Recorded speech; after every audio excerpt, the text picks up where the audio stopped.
अस्सलाम वालेकुम दोस्तों। आज का अगला जुमला जो हम डॉइच में और इंग्लिश में सीखेंगे वो ये है, आई एम फाइन, मैं अच्छा हूँ, थैंक यू, शुक्रिया।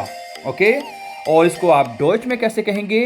गुड, आई एम फाइन, और थैंक यू को आप कहेंगे डांके। क्या कहेंगे? डांके।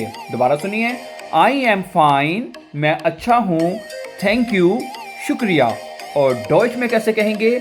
आई एम फाइन को गुड, यानी कि मैं अच्छा हूं, आई एम फाइन, गुड। और थैंक यू को कैसे कहेंगे?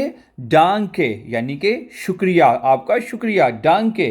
सो I am fine, thank you, good, डांके।